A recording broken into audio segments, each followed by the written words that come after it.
What's up, guys? Welcome back to Legends Never Die, where neither will you if you know Jesus. We'll kick it around the horn here really quick, have everybody introduce themselves as hopefully a few people are coming in to watch us. I know I didn't really announce this, but it's something we wanted to do. And if nothing else, we're going to chat. And if somebody's here to watch and listen and comment with us, that's a bonus. So going across the top here, we'll go to the middle. Our channelless friend, you can introduce yourself. Hi guys, my name is Will. I got to meet several of you all at the national, more quaintly, I guess, at the YouTube meet and greet. That was fun. But hope to meet more of you in the future. I'm excited for this live stream. His name's Will. I said that, didn't I? No. Okay. My name You is did. Will. You did, Will. You said All it. right. I'm just teasing you. All right, on to the next. Well, I'm Drew, the Vintage Legacy, and that's all I got. So I'll talk a lot more later when nobody wants me to. So Mm, that's fair. All right, across the bottom. I'm Dom, Saving Sports Cards. I made the beautiful thumbnail for this live, and I'm just happy to be here. I can't wait to see that later. I don't even know what it looks like. Oh, it's fantastic. All right, and our last and maybe not least recognized, at least for our international audience, in the bottom corner there. What's up, guys? I'm Jared, average Braves fan. These guys were able to pull me out of the bushes. I was supposed to go snipe hunting tonight, but I canceled those plans so I could come hang out with these guys. So looking forward to chatting, showing off some pickups, and just excited to be here. Awesome. So I see a few guys have popped into the chat already there. What's up, Lou, Orlando, David, Carlisle? Thanks for popping in to hang out with us. What we're going to talk about tonight is we want to reflect on some of the things that we picked up from the National, not a total rehash of all of our videos that we've already done, but we want to celebrate a special moment with one person in this room that hasn't shared theirs yet. I'm going to make him go last. And then we're going to talk about the process of what's next in your collection. You know, how do you go about deciding what's next that you want to go after, whether it's a smaller item, a bigger item, or what the thought process is in the aftermath of an event where we all attended the National and we all picked up, some fairly big things for our collection. So first, we'll go with average Braves fan. What are you going to share with us tonight, Jared, that you got? You're making me go first, huh? I actually have got a long list of things to show off, so we'll see how we make it through this. If you want to cut me short and go to somebody else, we can always come back at the end. But I was able to pick up some really cool items at the National and actually left with some money in my pocket. So that's why I've got some other pickups. But I'll get going. So first, one of my big goals this year, I didn't know how, but I figured the National would probably be it, was to pick up some Sadahara O items. And wouldn't you know it, probably 20 feet from the entrance, there is a booth dedicated to that. So I was able to pick up the 59 Manko rookie as well as a Sadahara O autographed baseball. And just so pleased with both of these items here. Very, very thrilled to add those to my collection and excited about that. What I'd like to do next is hopefully get something that has O and Hank Aaron on it both. There's one card in existence. It's a 1975 Calbee, which is a Japanese product that has Hank and Sadahara O on it. It's extremely rare. Who knows if I'll ever see that card? But you can find a baseball signed by both of them pretty frequently. They're not cheap. And then potentially a bat. I don't know which direction. Probably depends on what deal I get and when I'm ready to make that. So that was the first thing.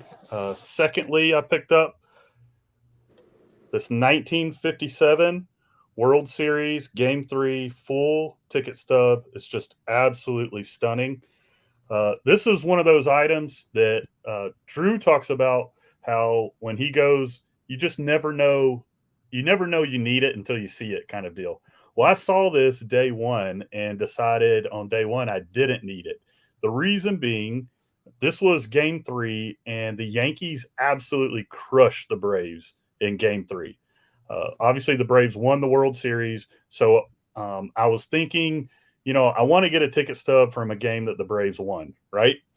And so I went home or went back to the hotel at night, did some research, and found out that this ticket stub is the only game that both Hank Aaron and Mickey Mantle hit a home run in, and they played in 57 and 58. This is the only game both of them homered in. So when I found that out, when I went back Thursday morning, this was the first place I went, and I picked this bad boy up, and just super excited to have that. Just absolutely beautiful ticket stub there. All right. Go into my next series of pickups. This is a card that I've actually been looking for a couple of years. I live in a pretty remote location. I don't have a lot of card shows around me, so it's kind of a dedicated trip for me to get to a card show. So I don't go a ton, but one of my favorite cards is a 53 Topps Eddie Matthews, and I've been looking for that, and I found this one in.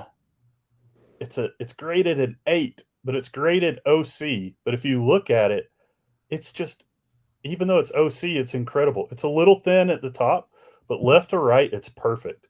On the back, I'm not very good with the live stream camera, but on the back, it's chopped off a little bit at the top. I'm guessing maybe that's why it got the OC, but this thing is just beautiful and sharp. So I can't believe that I've got an 8 in it, even though it's OC, and just thrilled to have this. It's absolutely beautiful. Next up, 1949 Bowman, Warren Spahn, but this bad boy is autographed. Just absolutely beautiful. I love that. I'll get into these autograph cards when we talk about what's next. This really scratched an itch, and it's spreading big time. That's all I'll say for now. And then my next autograph card, this is the big one. The 1969 Topps Hank Aaron. Luckily, I got Hank Aaron on it. His brother Hal Aaron didn't sign it. So when I saw that it wasn't Hal, I just knew I had to pick this up. And I was able to pick that up right at the end of the show. My last day. Got a really good deal on it. And, I mean, just a beautiful Hank Aaron signature across there. Love it. Let's see. This is something just random that I just had to show off. A little Boston Braves mini pennant. The lady I bought this from had no idea about it, what year it was made, anything like that. So if any of y'all have any information, that would be great. But for $10, I just couldn't pass that up with it being the Boston Braves. I thought that was super cool. I can just give you my address on that, Jared. That'll be fine. Man, you've picked off so much other Brave stuff ahead of me because you get in early in shows that I think I'm going to keep this one for a win for me. This is just a cool, unique item. So this is the Topps Micro, and it is a Chippers Jones rookie card, but it is autographed in a red ink. So I've actually been looking at these on eBay and had been following those and wanted to pick one up. And lo and behold, there was a table there. The guy had like 10 of them. So I was able to go through all 10 that he had, and all 9 of the others were incredibly off center. And this one, I mean, you could see it's centered really well. I don't know that it matters because it's a micro card, but it looked way better than the others to me. So just a cool pickup item there. Then this I actually bought off of Jake on the show floor. A really cool item. And that is a Chipper Jones, Ronald Acuna Jr., Topps Diamond Icons dual relic book. It's not autographed, but you can see massive patches on there. And I mean, look at that Acuna patch. Oh my gosh. So Jake picked that up and then found me on the show floor. He showed it to me, and I was like, dude, I gotta have that. What do you need for it? And we were able to work out a deal. So I almost forgot. This bad boy right here. Okay, that's enough. No, what? You cutting me off now? What is this? What is this? Tom, what is this? What are you zooming out, man? Yeah, it's fine. There's some 23 that's not Michael Jordan behind him. That's all I'll say. But I can just about guarantee you I bought the only Michael Harris autographed jersey at the entire National. And honestly, the dude had it under the table. I was buying another card and was trying to bundle some stuff, and he said, "Let me show you what I got." And he pulled this out and had a crazy low price on it. So I immediately thought of Dom, and I said, "I'll take it." But those are all my big national pickups. So, like I said, I've got some other stuff I can show off in a little while if you want to. But yeah.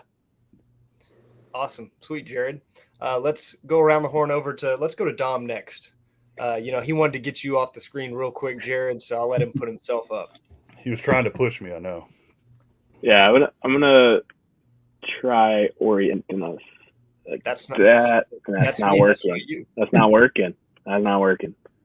So we'll solo it. All right, so I had a phenomenal national hanging out with the boys, and it was a lot of fun. I didn't think I was going to be there at first, but I had an absolute blast. And I tried to go into these shows with no thought process of like, I need to walk away with this card. Like, I just want to be as fluid and let the cards and opportunities come to me. But there's this one card that just kept being stuck in the back of my head, and thankfully, I stuck it in the back of my friends' heads. And Drew, who's on the chat, had just seen this card in a picture right before we walked into the doors, and I couldn't find one early on. And he texts me, and he's just like, "This is the card you're looking for, right?" So I got a 1939 Reds team issue, Ernie Lombardi, thankfully, because my buddy Drew. Absolutely love this card. The image is just stunning. So I was super excited to find this for below what I was wanting to pay for one. And I was like, oh, let me see if he has anything else on the table before I get out of there. And he also had this 47 Sports Exchange miniature Ted Williams for what I thought was a steal of a deal for the two. And I was just super happy to make it my first big deal there. I made a deal with our good friend Sammy Thunder before the show to get this 58 San Francisco Call Bolton Orlando Cepeda rookie. So I spent some money before we even got to Cleveland. So this was awesome to pick up. Got two Carly Stremskys that I didn't have yet. The 64 Challenge the Yankees Hasbro set, as well as this 67 poster that my good friend Theo Clemente Collector actually bought for me when I was all out of cash on Friday. And got this gorgeous 59 Pittsburgh exhibit Ken Boyer, thanks to my lovely girlfriend who gave me some cash before she dropped me off at the airport saying to pick up a card. And this was the card that I ended up eyeing picking up. These are extremely tough, and I'm just super stoked to own one, especially for all of you who are with me about Ken Boyer for the Hall of Fame. So had an awesome national, picked up some autographs, had a lot of great memories with friends. And those were the main cards that I ended up going after and picking up. Sick stuff, Dom. We're going to let the Drew go next. And about an hour from now, I'll take my turn. Go ahead, Drew. Unfortunately, I never found anything good at all. So go ahead. Yeah. Okay. No, so I mean, I went with a different kind of plan than most people. So everyone saves up money and they have a certain budget for whatever. You may or may not know what you're looking for. Some are specific, some are not. I had saved up money, a certain amount of money, and I had one card that I wanted to get with that money. And so that was my first goal. And then, as you guys probably know by now, I made some card stands and I brought a bunch with me. And I was hoping to sell some throughout the show to give me some more money to be able to pick up other things outside of the budget that I had already saved. So The card that I wanted to pick up with the money that I had brought with me was the 1948/9 Leaf Ted Williams. I knew I was going to get one in an authentic or just a lower grade. I was hoping for nice eye appeal to match the muzzle that I already had. And this was kind of known through the group of us and then some other guys too. And so that was my focus. I was just looking at that or looking for that card. And on Wednesday night, within, I don't know, 90 minutes or so, it was actually right after I found that card and sent Dom the text about that Lombardi. Just 2 tables over, Rick from Vintage Oddball Cards was over there. And he's like, Drew, come here. And I went over, and this guy had one. And he had one, and it was way out of my price range. But I was just looking at it. I was like, this is beautiful. And Rick's like, you got to get this thing.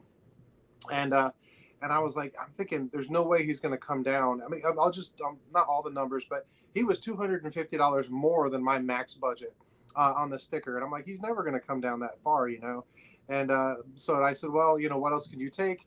And he, boom, just without even me saying a number, he came down to 250 right to my max. So right away I picked it up. And to be honest, now I'm not a graded card collector at all.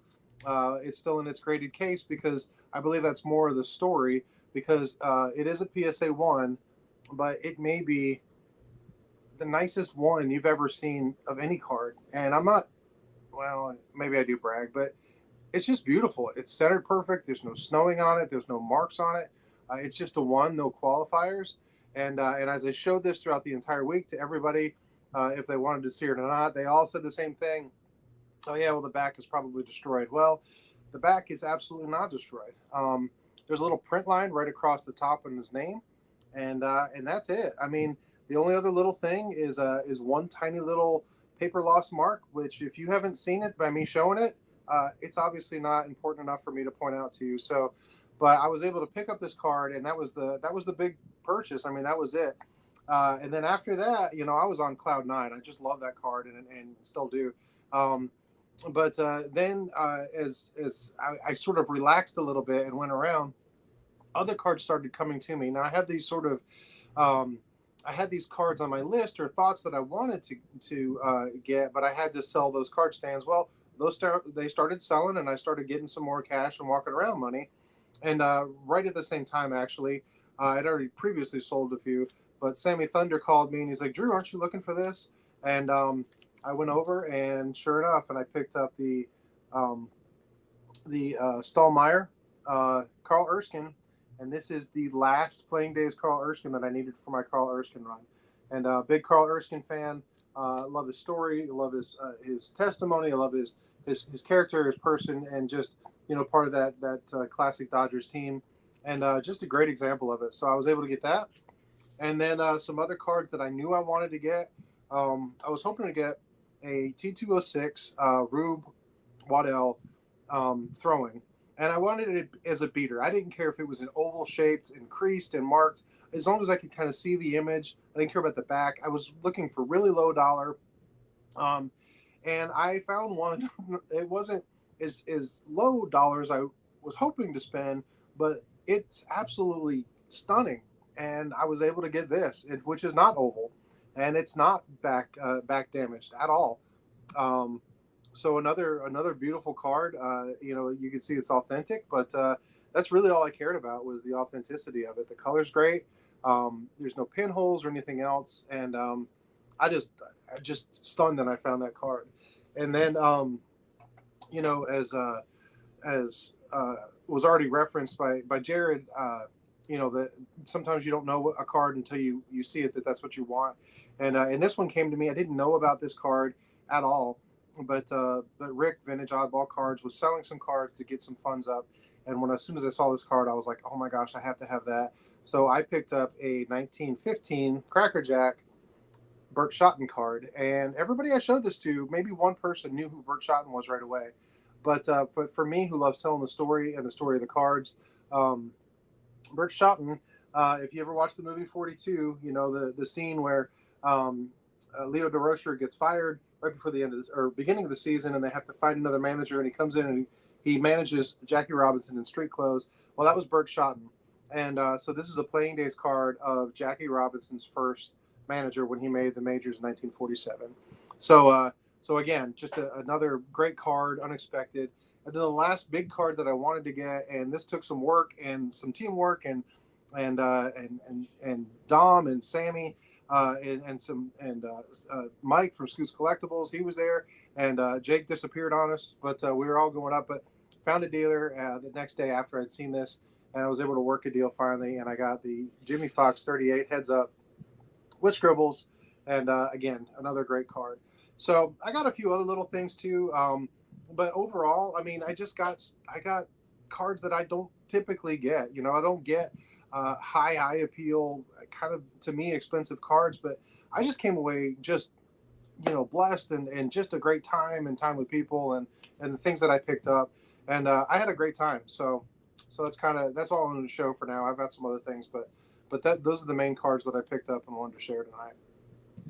Why I loved seeing what you guys got every time, either after the show, because I was staying with Dom and the Drew, or Will at the multiple meetups, talking with him, or when Jared would come out of the bushes and show me another great Braves item that he found randomly on the floor. It was awesome. Now I'm gonna go before Will, but Will and I both went in with like the goal is one card, and then there might be other things after that, but we got to get the one card because they're both really, really big items for us. So I'm going to work through the smaller stuff first and then get to the big item. I did get it, but I'm going to show it last. So the first thing I want to show, I'm gotten bit really bad by the T206 stuff as I'm building the monster now. This is just a common, but the reason it was significant for me is it was my first ever Old Mill back. Picked that up at the show from Bill Chappell, a dealer. I picked it up as a pair with Elmer Flick. I just picked it up because it was a good deal on a Hall of Famer for a T206, but I realized later that it's a Cleveland Hall of Famer that I picked up at the Cleveland National, which wasn't intentional, but pretty cool. I also picked up my first Old Mill Southern League back, which is different than the regular Old Mill, as you can tell there. And I got that from our other roomie, Sammy Thunder, a true hobby hero. Wish he was here. But I picked that up from him for my first one of those backs for my set. And one of my little side goals at the National, I wanted to try and complete my 69-70 tall boy basketball set. And I went in 5 cards short. I was able to pick up 3 of them. The biggest one, which is what I'm going to show you now, was the Jerry West. As it stands right now, I only lack the good grief, I just went blank there for a second. The John Havlicek rookie and the Bill Bradley rookie, 2 Hall of Fame rookies, but nothing too crazy. I've got the Wilt, I've got the Kareem. Now, Orlando's in here, so I know he's seen this. We talked about this for a while. But after I disappeared from when the Drew was, picking up his cards there as part of his story, this is one of the things I found. And this is a famous and collectible T206 from the set because this is John Titus. He's the only player, the only subject in the set that has any facial hair. So that is a very famous non-Hall of Fame mustache like Raleigh Fingers or Goose Gossage. But he's very popular for that reason. He would be a common otherwise, and any John Titus in low condition goes for about a couple $100. And I picked this up for $180. And the reason I'm sharing that because it was a steal. Orlando and Ryan Nolan couldn't believe this wasn't just a John Titus, but it was an Old Mill back that I picked up for that good of a price for an off back of a nice looking John Titus. So that was really exciting. I also saw that our friend Jason, Everyday Card Collector, popped in here, and I'm really glad he's here because I was able to pick up Dom's favorite Hall of Famer, a Ray Cracker Shock autograph. I got this wonderful picture of me, Jason, and Dom together showing that off. So that was a lot of fun. And one of my other side things, I wanted to pick up at least one bobblehead. They're hard for me to find at local and regional shows. And Dom helped me fulfill that, even though we had made this deal ahead of time. for this Pudge and a Pedro. I count it as part of my national goal. So adding a bobblehead. And then picked up a couple random items, but what I think is one of the coolest, picked up this vintage diamond spitter catcher's mask just for display in my room. Not something I expected to pick up. And not only did I get the mask, but I was able to pick up a catcher's mitt to display with it. So really cool. It's got the buckle. I was told that I believe this one's from the early 40s. And then one other side goal that I wanted to complete is I lacked one card of completing the 1954 Redman set, and it was Richie Ashburn going in. That may be hard to see in my binder, but there's Richie. He completed that set. But the big boy item, what I went to go to the show for, and Will and I spent a lot of time talking about this leading up to it, coming up with the funds, strategizing, what we were looking for, all that kind of thing. We're both focused on our one card. Mine was the green background T206 Ty Cobb. It's a beautiful copy, way better than I thought I would be able to afford. So I was thrilled with that. Now, Will, I'll let you tell your story. Okay. Because I was able to pick mine up before we actually got to the national. So I went into the national wide open. I, had my little side goals, but not a very specific plan. Will, you on the other hand, you were still looking for yours going in. So walk us through what that was like and tell us what happened. All right. Well, first, unlike Dom, I'm fairly, I guess, pretty strictly calculated in the way I approach shows. I have to shrink the room significantly to not get overwhelmed. So going after one main target was my goal this year at the national, actually my first national. And these guys are probably kind of tired of hearing me talk about it. I had a 4-tier system. So I had my top priority was my Grail item, which I'll show in a minute. Then I had completing my 1956 top set, which I was lacking, 8 cards at the time, I think. Since then, I've gotten 2. I wasn't able to complete that goal at the national. They're in the binder right now, so I don't have those to show, but nothing special, just some semi-stars and team cards and things like that. My next priority was to pick up an oddball Brooks Robinson piece for my Brooks Robinson collection. And that was actually fulfilled, which was pretty awesome. I'll show that in a minute. And then my 4th tier was I had some earmarked funds for this, things that I had sold previously to the national, was to get a Clemente rookie. And that was the lowest priority just because I'm waiting for the right copy of that one. But to kick off my national, actually, the first person that I ran into, or he actually found me, was Dom. First time I ever got to meet him in person, which was great. Felt like I'd known him for a long time. We've talked on live streams, through text, phone calls, all the things like that. And that was awesome to meet him in person, but felt like I've known him for a really long time. So he gifted me my first thing at the national, and I actually dropped it off at SGC before I left and just got it back, earlier last week, I guess. But he helped me fulfill tier number 3 on and it's the Brooks Robinson 1970. What is it? 71, Dom? 70? Bazooka. Brooks Robinson. Yeah, it's a 71. 71. And That's it got awesome. a 1.5, which I was going for an authentic because it has a little bit of writing on the back, but it pulled a 1.5. And Dom, you got that from Bill Chappell, right, Dom? Yeah, Bill Chappell value box diving. $5, turn that into a 1.5. Can't beat that. It's pretty awesome. So along with that, Dom gave me this sweet Brooks Robinson reprint of his rookie from Archives. It's pretty shiny. Kind of hard to see on the screen there. Got that. So another Brooks Robinson item. And then this manufactured, 70th anniversary of Topps card of Cal Ripken.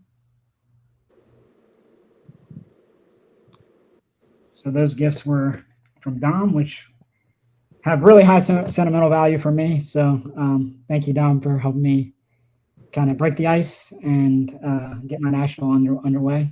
I guess my next item I'm going to show, because I didn't come away with as much as the other guys did here, because I was so calculated in my approach. Well, I guess having such a strict focus led to a little bit of frustration, but on the last day of the national, it came to fruition. So I had searched what we had deemed the box, which is where all the vintage cards were for the most part. I mean, they were scattered throughout on the other side as well, but spent a lot of my first 2 days in the box and actually only saw 2 or 3 of this item. Either they were in an authentic, which I was hoping to get a number grade, or they were too high of grade for my budget. And actually, what was it?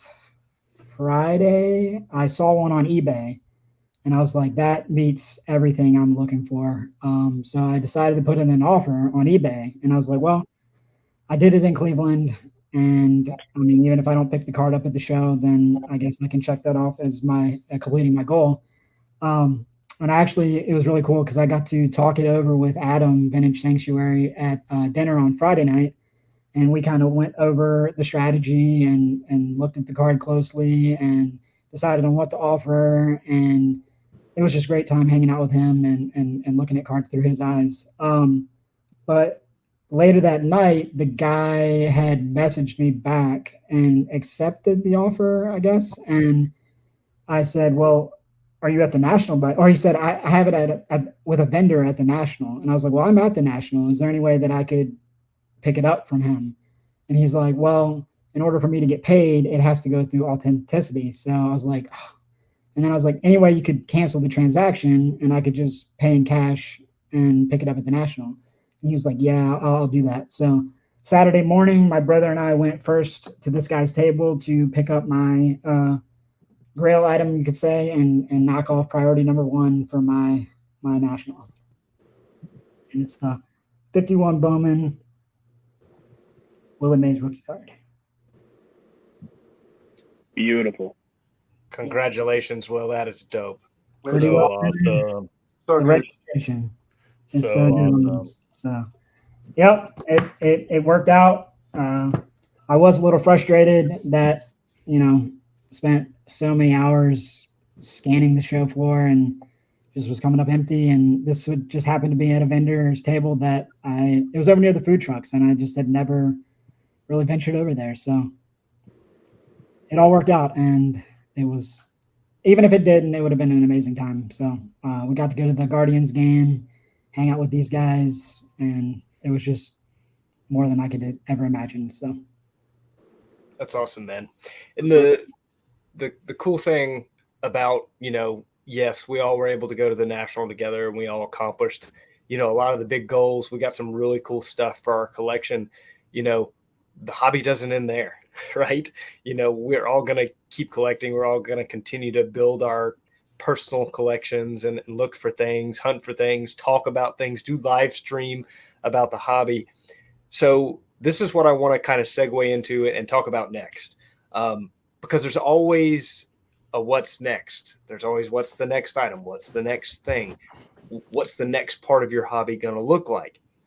So I know this was kind of inspired by 2 things. I was already kind of thinking about it a little bit, but Drew, within a week of us leaving the national, is already like going like hard detour to the left on where his collection might go next. I'm not going to ruin it.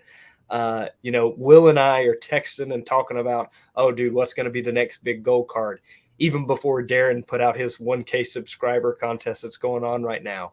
So what I want to talk about is, if you have a next item, I would like you to share that if you've narrowed it down. But I more so want to dwell on our individual thought processes about what's next after you've picked up these things. Because I think that's a different answer throughout the 5 of us. So I'm going to circle back to Jared.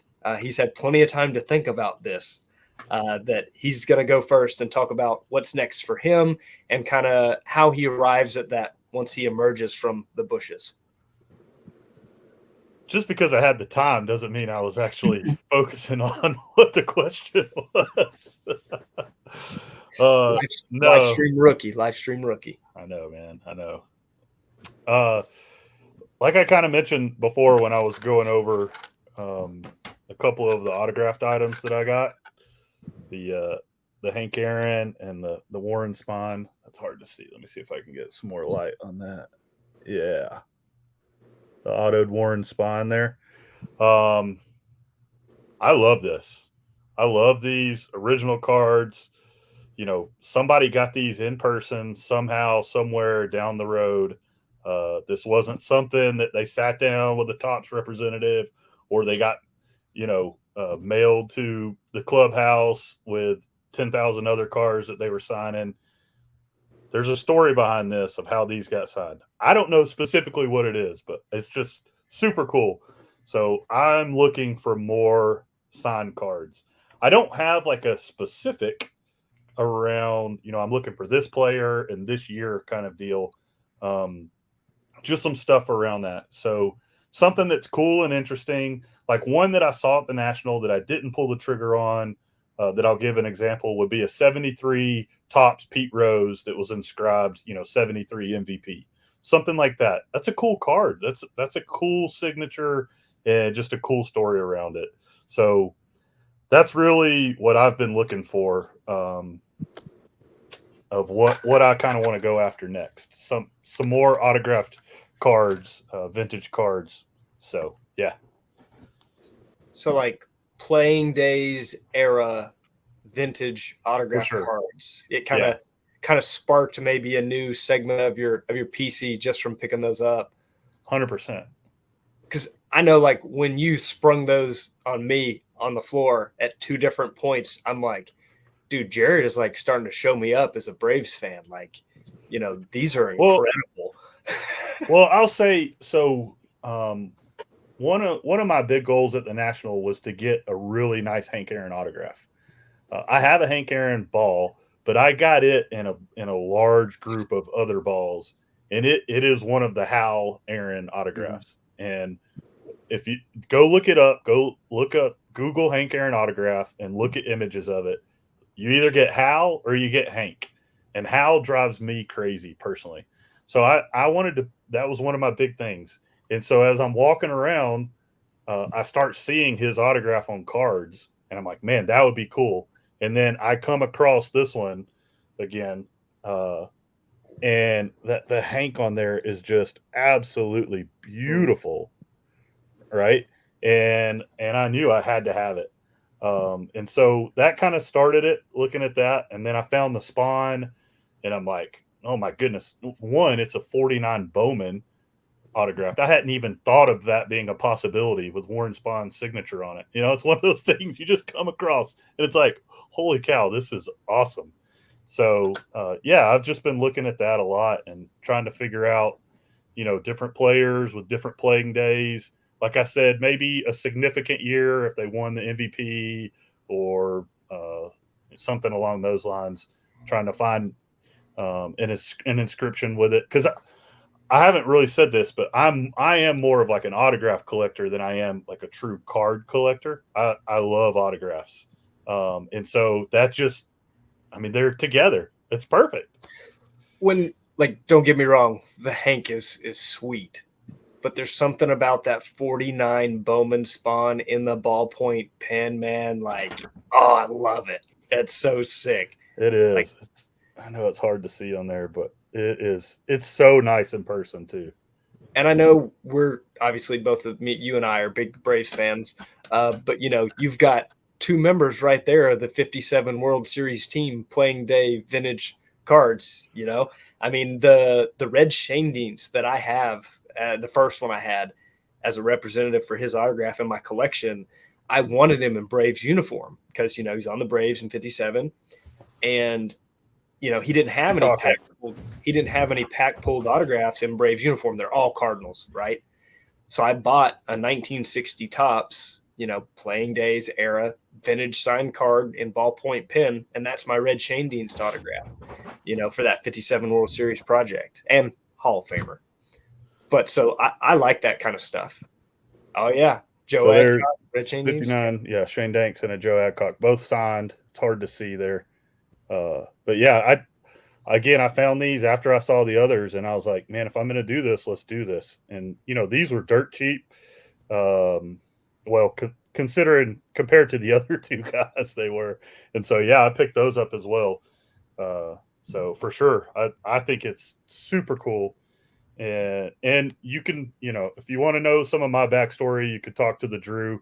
I've just not been about vintage cards growing up. It's been more of a recent thing, and I had never even considered like vintage autograph cards. So that was something just. And it's one thing to scroll through eBay and see stuff. It's another thing to be at the show, see them, hold them.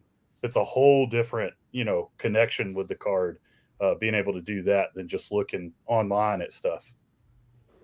That's awesome, man. So yeah, something you picked up and inspired maybe a whole new wing of your collections. That's really cool. What about you, Dom? What's next for the unpredictable Hall of Fame type collector? Oh, I don't know, man. The question of but what's next? It really puts things into perspective, because these are all wants at the end of the day. They're just like things that I'm very appreciative to have, and to me, it's the question what's next isn't something where it's just like I necessarily need to have a bunch of like specific targets. It's just exciting to think about what's next, and I have already popped my cherry on a post-national pickup, and I added a 52 Wheaties Roy Campanella action pose. That is cool. And if you know these are hand-cut cards off of the back of the Wheaties box. And this one isn't authentic because of evidence of trimming on the hand-cut card, but because of minimum size not met. So someone cut this a little bit small for SGC's liking, but that's completely okay with me. It saved me a lot of money, and this iconic image of Roy Campanella. It's on a lot of other cards, but I wanted a card from this set. I wanted a card with this image, and I was super stoked to be able to get the deal I got on this post-national. And I try to kind of keep things in perspective and set some level of goals. Jake has influenced me to start keeping track of the number of Hall of Fame autographs I have, and I kind of put out there as 100 as like a nice round number for me to shoot for. Currently it's 74, and while I got some nice ones for the National, I want to be a little more intentional about the autographs that I add to my collection. Last year, my big hobby goal for the first half of this year was to get a Willie Mays autograph in my collection, and I was able to do that on this Playing Days J Publishing photo from 1964. And that's also an avenue maybe to dive into, Jared. There's different Playing Days magazines and photographs and different things like that as well. That's beautiful, man. To me, yeah, I just wanted to have a bold example of his signature before he passed on. And thankfully I was able to accomplish that goal and get this into my collection. And the fact that it's on an oddball vintage item kind of just adds to the excitement for me. And I started thinking, well, I should prioritize different Hall of Fame autographs. And I made kind of a short list, and I was between two players, but the same thing that kind of drew me to Willie Mays, with him being a living Hall of Famer. I decided kind of my response to Darren's VR, if you haven't watched it already, was that I'm going after a Sandy Koufax autograph in the next year or so for my collection. He's one of the oldest living Hall of Famers. His autographs are very expensive. He just did a signing not too long back where I think the cheapest autograph was $800 or $1,000 to get done. And you can get certified Sandy Koufax autographs for under my firewall of $500. So I'm hoping to be able to add a Sandy Koufax autograph in the near future. I'm not going to rush into it. It's got to be the right item for the right price with a nice bold signature. But that's kind of like my target to shoot for while I continue to look for just like fun cards that I don't have yet in my collection from various sets outside of Topps and Bowman. Nice, Tom. I feel really good about everything you just said. You said influenced by me. You said goals. You said intentional. I mean, I'm feeling really good. But Yeah, it's I do. almost like I'm on your channel or something. It's crazy. I know, right? I like this. So now I think we're about to go a totally different direction. And I honestly am excited to hear the update of where he's landing on this right now. I've been anticipating the answer to this part of the discussion from the Drew for like a week since we said we were going to do this. So, Drew, share with us what you're thinking, where you're going. Well, I mean, I'm assuming you're referencing my, I don't know, was it a bombshell or my random text that, I don't know. I've been thinking a lot. And I'm going to be honest, I'm going to disappoint you, Jake. And I'm not going to talk about that because that's not where we're going to go with this. Ooh. But what we're gonna do is, you asked about what do you want to pick up next, and my thought process of how to do this.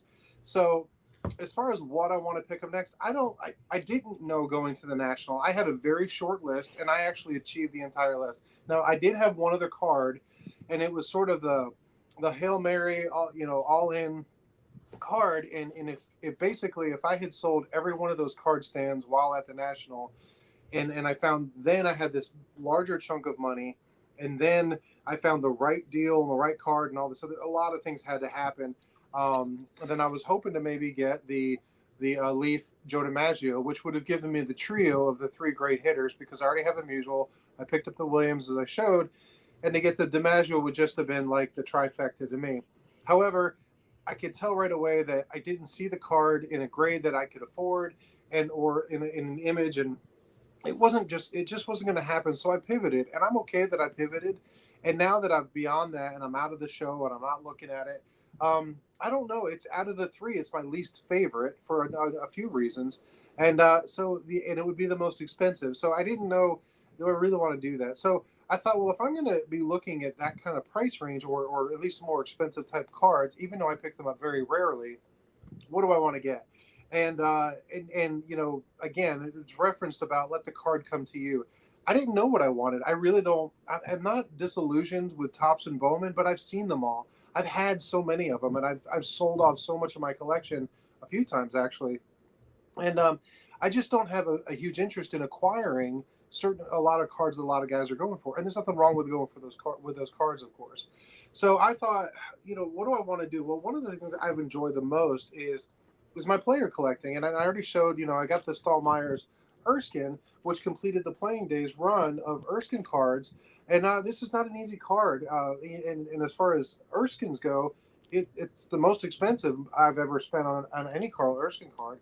Although not being a Hall of Famer, it was much more cheap than, what a Hall of Famer would be in that set. But I thought, if I could get something more unusual like that of one of my players that I collect, that would be cool. One of the cards I didn't show before, this is the last card I bought. The last card I bought was I did get, just like Dom, the Wheaties of Stan Musial. And this is really hand cut because they didn't even round the corners. I mean, it's terribly hand cut. But the image is great and the color's great. And I just wanted a low grade copy because I didn't have one. And I wanted it to put into my Stan Musial run. So saying all of that, I was with Dom on the very first night, and we're walking around and looking. He's already knowing where he's going. He's shaking his head.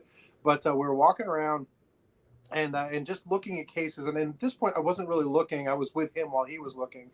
And he points to a couple of cards in the case, and he asked to see them. And I was like, what is that? Like, I had never seen this before. Like, I didn't even register as something familiar to me.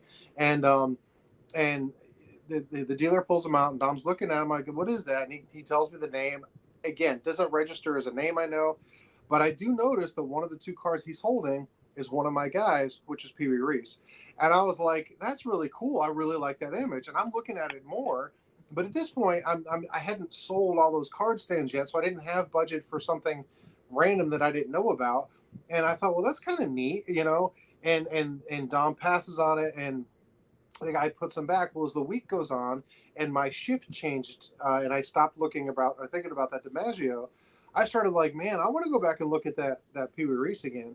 Well, I was trying to remember, if you've ever been to a big show, like where was this table at, because you just forget. So we went back and looked and looked and looked. I was actually with Lou Rock, and we were looking for this card. And I finally found the table And I was like, "Did you have that? That Pee Wee Reese?" And he's like, "Yeah." He remembered me standing there with Dom. He goes, "But we sold it." And I was like, "Oh well, no big deal." So what the Reese is, I'll tell you because I haven't mentioned it. It's a 1952 Coke or Coca-Cola Tips is what it's called, Pee Wee Reese. And the set I've learned much more about since the National. Um, and it was a regional set of just in the New York area, and they're very much like the 58 Hires root beer cards, where it had a card on top, and then like a bottom where it would slide down into, I think it was a 4-pack of Coca Cola, and oh man, you're just product placement. You don't get paid for that, right? But anyway, but the card itself would slide down in, and it had an image. It was a cartoonish image or a drawing, and there's 10 cards in the set. It represents all 9 positions plus a batter. So 10 cards in the set. All 10 of the players are New York players, and there's only 2 Hall of Famers in the set, including Pee Wee Reese and Gil Hodges, which were the 2 cards that we happened to see in the case.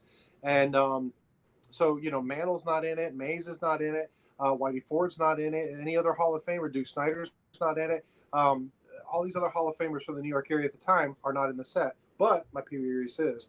And so I've been thinking about this card. Well, the more I think about it, I'm like, I really like that card. And the more I research and see pictures of it and images, I'm like, oh my gosh, I wish I had that card now.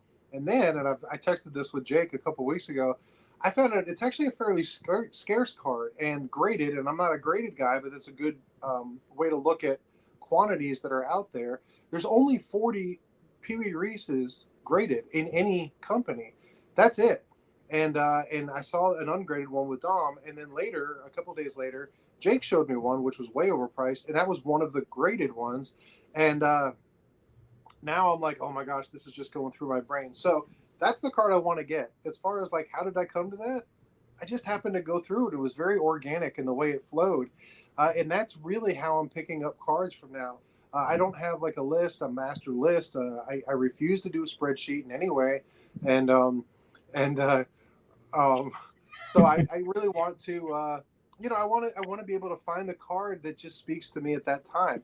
There's a couple of other things that I might like to add, but I don't want to grow my collection large anymore. I've done that. I've enjoyed that period of my collecting life, but right now I want to keep it small and very intentional. So if I'm picking up a card, it's going to be very specific, and I don't mind waiting. I've waited my whole life to be able to find whatever, like this Ted Williams. I can wait to find this Coke Tips, if that's the next card. But that's kind of my process. That's the next card. And no, I'm still not good delving into that mysterious text where I may or may not have been serious. So that's it. Fine. We'll talk about that in the after show. I will talk about it with the other 3, but you were not included. Figured. You guys probably talked about it before I got on. Probably. Jeez. Thanks a lot, Luca. We all know the answer, Jake. Just you don't. Figures. All right. Will, I know that your strategy is different than a Dom or a Drew or a Jared. I know you are very intentional. So talk a little bit about what's next for you and kind of what you're thinking and why. All right. Well, so what kind of got me into the vintage hobby was, well, for one, Jake was a big part of that. I got into set building just like Jake, trying to go for all the tops and Bowman runs. But more and more over the last several months to a year, and well, Drew has a part in this too. He had the episode with Mike on Golden Age of Cardboard where he talked about kind of getting out of the accumulation phase and keeping your collection smaller and maybe a little more quality. I don't know if that's the right word, or just collecting the things you love. So that's kind of the direction that I want to go in. The last couple of years, I picked up the Maze at the National, and before that, I got my Hank Aaron rookie card. And just the feeling of working hard, saving up, and finally achieving that Grail is a feeling that I want to experience over and over again. So I have really focused my collection more on the quality over quantity approach. And Jackie Robinson is a player that I absolutely adore. Probably behind or close second to Brooks Robinson. He is one of my favorite vintage players. I adore what he stands for on and off the field, equality, equity, inclusion. You know, we all know the story of Jackie Robinson, and my big Grail pursuit, I guess, in the next year, hopefully, if all goes to plan, is his 1952 tops card. I got to see Darren's at the dinner on Friday, and I saw James Elite Hunters on his channel. I think I watched his video, his recap video the other day, and that card just is gorgeous. Like the red background, the image of Jackie is just unbelievable, and I can't get it out of my head. I am a big Hall of Fame rookie card collector. I am slowly working on the post-war set.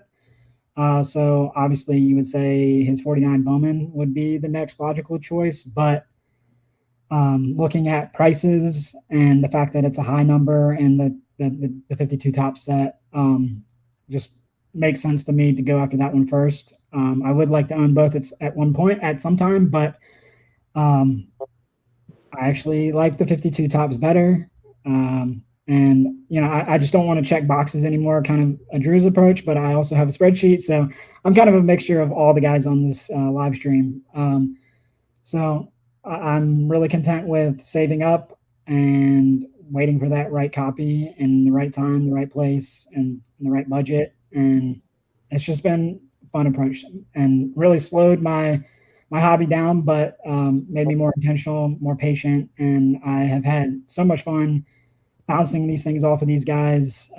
Like I talked before, I got to talk to Adam at the dinner on Friday, and you know, that was the first time I'd met Adam. Well, I got to meet him briefly on the show floor, but really got to talk to him then, and just hashing out these ideas and looking at cards, and it's just probably one of my favorite parts of the hobby. So the 52 tops Jackie is the next one for me. I will pick up smaller stuff throughout because, you know, you got to scratch that itch. Brooks Robinson, you know, any oddball stuff that I think is cool, I'll go for. I collect 5-star autographs, Hall of Fame autographs. So anything low hanging fruit on those, I'll try to get those. But the big grail is the 52 Jackie. So I like it. Well, I'm at the extreme opposite end of the spectrum of the rest of you guys. I do have a spreadsheet, Dom. You have spreadsheets, man. Know what you want. That is literally 25,000 items on it, or just under. Okay. I'm just over 61% complete of all those. So that's anything from a bobblehead or, you know, a Lou Gehrig autograph or a 1970s common for one of my sets. They're all an item on there. It adds up quickly. Okay. So how do I focus in when I have 25,000, you know, items on a want list? The drawer, if you know what you know, if you know, you know. If you know, you know. Everybody on this panel knows. But I mean, I'm building 46 different sets right now at the same time. I'm collecting a Hall of Fame autograph of every Hall of Famer that I can. There are 346 of them. You know, I have 167. I'm trying to do a bobblehead of all of those guys. I'm trying to do autographed baseballs of all those guys and the Major Milestone Club members and the Braves World Series teams. Like a million different things that I'm collecting. But I have goals for all of them. I have percentages for all of them. My general approach, though, my overall philosophy, because I see this as a lifetime hobby. I started collecting very young. I never stopped. I was able to accumulate, I think, some pretty cool and valuable now things at an early age. So I got a great head start. And I want to keep chipping away at the top end while I can before some of those things on the top end are then past my firewall, which is a little higher than Dom's at this point, you know, until he's making the big bucks off of Solo Shot Sports here in a couple years. But that's my general approach. Will and I talk about this a lot with my sets. I call them set killers, right? What's the card in the set that if I get it, I'll complete that set someday. So like 1950 Bowman, for example, you get the Jackie Robinson, you're probably going to complete that set someday. It's the big card, right? 1953 tops, you get the Mantle, you get the Maze, you're probably going to complete the set someday. Those are set killers. From an autograph perspective, you know, what's the top end of guys that I can afford? on the rarity scale in the YouTube Hall of Fame autograph registry. Who are the 7s, the 8s, the 9s, even the 10s that maybe I could reach for if I save, I flip, whatever, get the money to try and accomplish one of those. That's a big part of the reason I chose the Ty Cobb when I inherited the money that I did and earned the rest of it, because I see that for a 520 for the monster, the green background Cobb is a set killer. That's the most valuable card I'll have to own in that set realistically to get the 520 if I want to complete it someday, in addition to all the special reasons why I wanted it. So that being said, as I'm looking at what's next, yes, I'm going to pick up some smaller things along the way. Like I want those last 2 cards to complete 69, 70, tops basketball. It's a Bill Bradley and a John Havlicek. I could get both for less than $100. No big deal on eBay right now. But what's the next big goal card? Because generally I want everything or a majority of my resources to go towards that. So a big autograph I'm considering is one that Dom actually has, Walter Johnson. I think he's the greatest pitcher to ever live. He's at the top end of kind of what I could strive to afford. And he's one that if I didn't have, because it slipped out of my price range within a few years, that's one that I might regret. So I'm considering that. I've been bitten really hard by the T206 bug lately. So I thought about adding another Cobb. I thought about going after the O'Hara or the Dimmitt, the polar bear back variations that are the next 2 most expensive cards behind the green background Cobb. Even more so than the other Cobbs, they're more expensive. I thought about those. I look at those as kind of set killers. Or do I reach for the stars even bigger for something that may be out of my range already, but it's a set I'm still building in 33 Gaudy, and go after one of the Ruths? I mean, it would take a long time. I have the bankroll to do that next month or by the end of, 2024. I don't know how long it would take, but should I shoot for one next? Or because I've come off such a high, adding this Cobb, adding so many things at the National, do I make the big card a little bit smaller than a comma card? Like the Rue Boisdel portrait, right? That's a $400-ish card. Still a big card, still a lot of money, but it's not a $1,000 or a multi-$1,000 card. So those are the thoughts that I'm having of what's the next big thing I want to work towards that helps me achieve the overall long-term picture goal. Because all the commons that I need, the thousands of commons that I still need, especially the ones in the 70s, I can get them for a dime, a quarter, $1 at the most. It's going to take a lot longer for those to increase in price.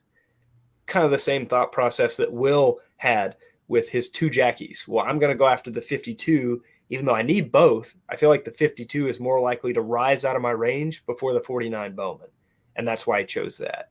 So that's part of my thinking. Now, I'm going to circle back to Dom because I know that he's not intentional. I know he's not plan. I know he's not spreadsheet. But is there any thought at all for some of the things that are near your firewall outside of the Koufax? With your Hall of Fame type collecting, is there an item or a card out there that you think I need to grab that before it exceeds my firewall? Is that part of the thought process at all?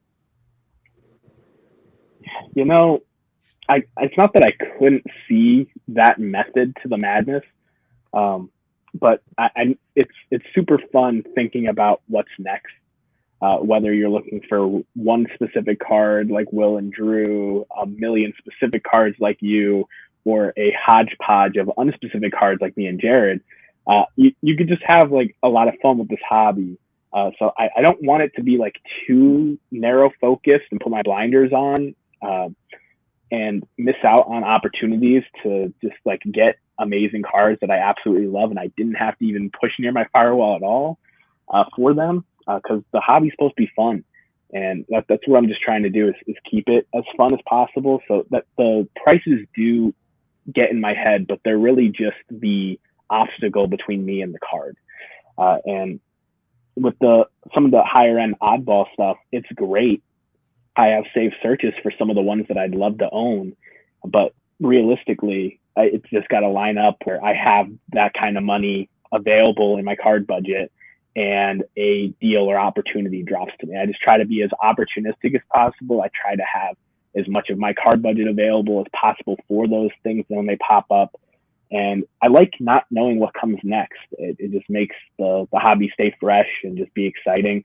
I do think with things like autographs, that obviously, especially Koufax being a living player, that is always something that happens, is the autograph kind of seem finite when the player passes on and there is an obvious jump for a player that's already expensive.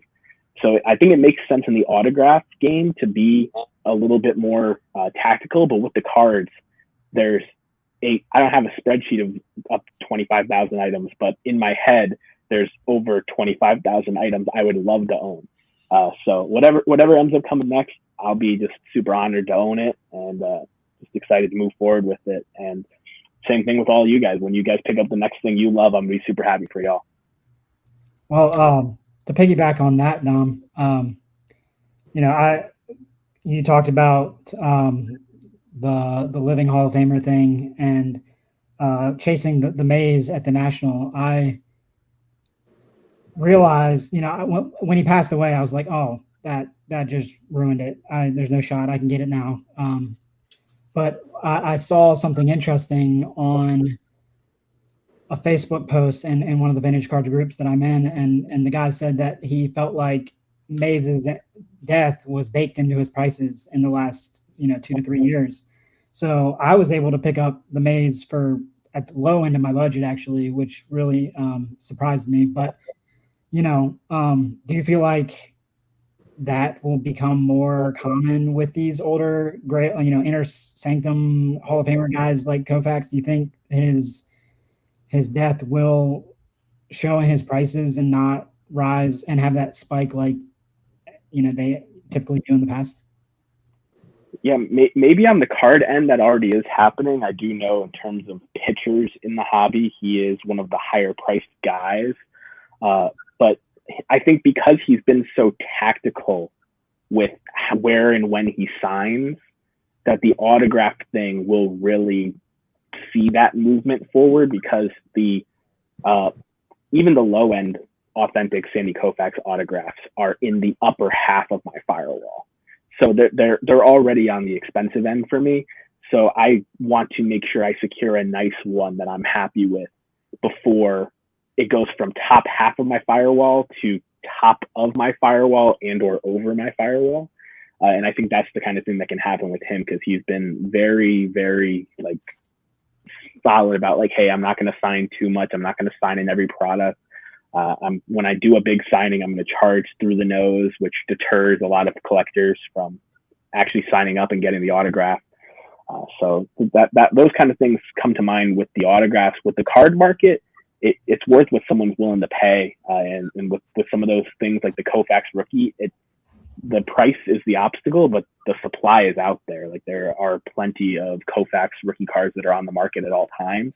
And there might be a gradual bump when he passes away in those cards, but we won't really know where that kind of settles until it happens. Dom, do you have to have the auto on a flat, or would you do a ball? I'd potentially do a baseball. The reason I don't have many signed baseballs in my collection is, one, because of space, and because I don't have a big unit, and two is because there are very focused autograph baseball collectors that that's what they collect, and there's a premium behind some of those bigger name guys, especially if they're sweet spot single signed balls. So a guy like Sandy Koufax on a baseball is not cheap, but if the right deal came along and it was something that was JSA signed or something, I'd potentially be open to it. To me, I've looked at Koufax's autograph a lot, and I feel like the balls are much more plentiful than any kind of a flat, outside of just a traditional 8x10 potentially. So if you were looking at that might be the best option. But as far as a card, finding Koufax on a card, I think is way harder than on a ball. And so, just a suggestion there. And his autograph is beautiful no matter what you have it on, pretty much. So when to kind of combine those thoughts of what Will and Dom were talking about and what you guys are talking about is, I think Koufax is one of the last guys where legendary figure, vintage era, signing very little, living Hall of Famer all kind of intersect. he's one of the last guys that I think that's really going to matter, where it might move the needle. Because the further we go into the future, these guys that are making the Hall, they have lots and lots and lots of pack pulled autographs, way more. The further on we go forward in time, the more supply there will be of guys that become Hall of Famers as opposed to in reverse. And Koufax, for a guy that has lived a long time into the pack pulled era, he hasn't signed a ton in products. He just hasn't. He is a legendary type of fixture in the hobby, and his rookie is in the 1950s, the golden era, in a popular set, in a popular decade. There's a little bit of that with Rose. When you get into the 60s, there's a premium with his rookie card, but that dude has taken the complete opposite route with signing autographs, right? So it's not true for him across the board. People talk about, the other great living Hall of Famers that are left with us, right? The guys that are mentioned are like Ricky Henderson, Johnny Bench, Ken Griffey Jr., and a lot of them tend to be, more recent guys that are the current greatest living guys. Think about the supply of the rookie card and the autograph of Ricky Henderson in comparison. And Ricky loved Ricky, and so does Jake. But that's not the same as Sandy Koufax and what it may do to his autograph or his cards.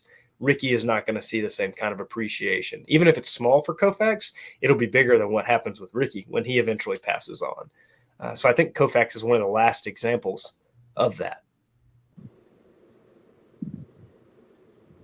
I agree with everything you said. It was this guy was cut from the same cloth, and it was all the same reasoning for him. His pack pulled stuff, the limited stuff that he does, sells for a heck of a lot more than what I paid for this vintage photo. So it's definitely great stuff to keep in mind, and it's why I will be putting money aside and hoping and waiting for one. There are a few different options that are under my firewall that look really nice signed, and I'm just waiting for the right deal and amount of funds saved up to be able to pounce on them. So I like to try and do both, kind of what you're saying, Dom, of like, especially Will and Jared and Drew, they've been to multiple Hickory shows with me. The National was an exception where I was looking for something specific. Most of the time when I go into a show, I have a want list of 25,000 item things. I don't care which one I buy next. Which one's going to be the deal that I find today, right? But at the same time, trying to put aside a little bit of funds to work towards that next big item when I do happen across the one or the right deal, whatever it may be. Drew, do you try and do that at all, or do you just wait it out for another decade and decide to buy a card? Like, I don't know about a decade. I mean, I don't know. I mean, it's weird because, I kept saying that I had saved for 2.5 years to get that Ted Williams, but the truth is I just wasn't buying anything, so my savings built, not knowing what I was going to get. In fact, I didn't identify that I was going to go after the Williams until somewhere this past winter. I don't know, and there's reasons behind it and stuff. But then once I was like, okay, now that's it. Then I was focused on it, but I wasn't so focused in that mindset that I used to have, where I've got to have it. So, I had the money, and the right card came along at the right time. Everything was like the perfect storm of it, and it worked out. As far as like, the PB Reese that I was talking about earlier, I don't know. Could it be this year, next year, 5 years? It doesn't really matter to me. It's just like, to me, it's not as much as of acquiring something. It would just be, it's more like, yeah, that would be really cool to have. But if I don't have it, it doesn't make it any less cool to know that it's out there. And so part of the adventure for me was in that story, and the fact that I was walking around with Dom and he sees a card that he knew what it was and I didn't. He educated me a little bit. I got to see 2 of them in a show. Then I researched it and found out more. I want that card, and I would love to have that be my next card. When does it come? I don't know. And it doesn't really matter. And the truth is, if it doesn't come ever, I'm okay with that too. Part of my journey in collecting now is I'm really trying to be intentional on just enjoying how I got to where I got, and I know I talk about how I sold my collection so many times or so much of it, but I did keep a lot of stuff that is just more specific. And and I like showing it off, and I like talking to people, and I like, I like the YouTube connection, and I like the people and the stories that we're building and resharing and telling. That's about who I am as a collector. So as far as like a goal or whatever, I got to get this within a certain time. It doesn't matter. It would be really cool to have certain things, but there's been times in the past, at least within the last few years, I thought, man, it'd be really kind of cool to have this. But as I've thought about it more and more, and I've seen more and more of that specific item, I'm like, yeah, I'm just okay to look at other people's when they get it and be just as excited that they get it as opposed to now I own it in my collection. Um, so I don't know if that answered your question, but that's just kind of my approach now is letting it come to me and enjoying it. And I don't want to get so obsessed in searching eBay constantly or searching shows constantly or auction houses constantly. I don't want to be like that. I used to do that, and I've got so much else in my life outside of baseball cards that needs focus. My kids and my wife and my career and family and friends and all that stuff is more important than me obtaining any item or items for my collection. So what I have a great collection. I love my collection, and I love talking about it and sharing it. But adding to it, it's not the priority it used to be. So where I'd like to kind of wrap things up and finish this on, we've heard from the Drew, who's been collecting longer than Dom, the young vintage guy, has been alive. We've heard from Will, who is more focused. So Jared, for you kind of being brought into the rest of this circle, into the YouTube community, into like our text thread from a bunch of guys that have been really intense about the hobby, and you're kind of like coming back in, how is that affecting like your thought process of where you go next? Are you like, all right, yeah, we're going to lock in on, vintage autograph cards, or I'm going to dabble here with my Acuñas still because it's the right time to buy, or just kind of whatever comes, what do you think? So Acuña's prices have not come down like I had hoped in order to make a move on some of them. Unfortunately, but that's all right. That's okay. So I'll kind of just give a longer answer since, we've been at this for so long anyways. Why not? Right. So I grew up just ripping packs like crazy. That was all I did was rip packs. Go to Kmart. I didn't really have a hobby shop around, so I'd have to go to like Kmart or Walmart, places like that, and buy boxes and just rip packs. And that's how I got cards. And then I would trade with my buddies and stuff. But I did that, and so that's what I knew as baseball cards. So when I got my first real job and started making real money, I'm buying boxes of cards, ripping them open, all that kind of stuff, trying to buy. The big one would have been 2011 Bowman Chrome, looking for the Harper. I bought a hobby box trying to pull a Harper, and I don't remember what I spent on it. Probably $300, which I know is nothing compared to today's prices, but still, I should have just bought the Harper that I wanted. Fortunately, I did buy a couple of Harpers. I forgot about that until I was talking about it, but that's another story. But anyway, so I just started ripping, right? Well, when I got probably, I don't know, 6 months into me getting my first job, making real money where I could go out and buy, whatever I wanted, whenever I wanted kind of deal, I got engaged. And we got married within 12 months of that, and I completely shut off all of that. My focus was completely on me and my wife. I just stopped buying baseball cards. That was in 2012, and I just stopped after that. And I really didn't get back into it until the COVID craze. I'm one of those guys where everything started going crazy, and I loved baseball cards, open them, and all that kind of stuff. And so when it kind of became like this cool thing again, it's like, oh man, I want to get back involved in this. And so I started picking up little cards here and there.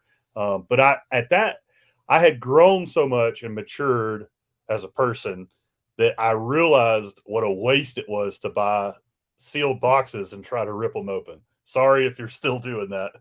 It's fun. Don't get me wrong. It's a ton of fun, right? But it is not the best use of your money. So that's when I kind of started talking or looking at buying singles and all that. And up until that point, I've known the Drew for over 10 years now. And he always kept telling me, you got to get into vintage. You know, you're a Braves fan. You love Hank Aaron. Why do you not have any Hank Aaron cards? You need to buy a Hank Aaron rookie card. You know, this was 2016. Would have been a great time to buy a Hank Aaron rookie card. And I just didn't do it.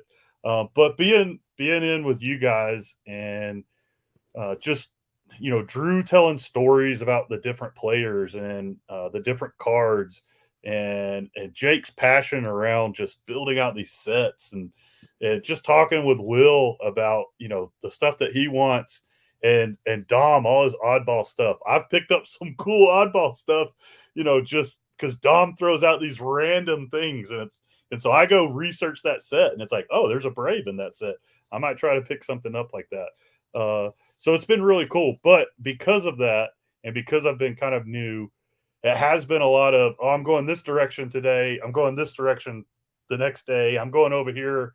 And so right now, I'm really trying to hone into being a little bit more specific with my purchases and what I want to do. But it's definitely, there's a lot of vintage focused on that. Should I just go ahead and drop this in? Yeah, I mean, would this be a good time? Easter egg at this point, yeah. So Drew and Jake are not graded guys, and that's okay. Personally, I don't trust myself on buying raw enough with where the price is and all that kind of stuff. To me, it's easier just to go with something that's graded. I know the price range I should be in, all that, because I am fairly new looking at it. But I do love Hank Aaron, and so I decided that I wanted to start doing the Hank Aaron run. And I've talked about Drew and Jake about how I want to complete that, you know, where I wanted to start, what process I wanted to go through. And anyways, as we're going through this, I picked up this, and this was actually the first Hank Aaron card that I got. I bought this before the National, before I got my autographed one, and now I'm torn on what to do next. But anyways, this right here is the all-time king. Hold on, I'll flip this back around. 8.5, bro. Oh, nice, man. There it is. Just beautiful centering. Because even an 8.5 or a 9, you can still be off center a little bit, you know. And so, you know, one of the things I thought about doing was going like real high end with my Hank Aaron, having basically like a firewall and working with each year around that. Hey Matt, yeah, I did, and just working around that firewall for each year for, you know, getting the highest graded that I can for each of those. And that's something that I'll probably continue to pursue. But I don't have a ton of focus on it where, you know, I'm trying to get one every month or anything. I'm really just looking for the right thing to come along. And so I don't know. I mean, you guys have really done a lot for me with kind of helping me figure out some of the stuff that I want to do. And yeah, I'm just appreciative of it. And I'm having a ton of fun. So, real quick, I want to throw this out here. One of the reasons that I did pick up this 8.5 is if I were to try to cross this, if this crossed at a PSA 9, it's a $2,000+ card. Yeah.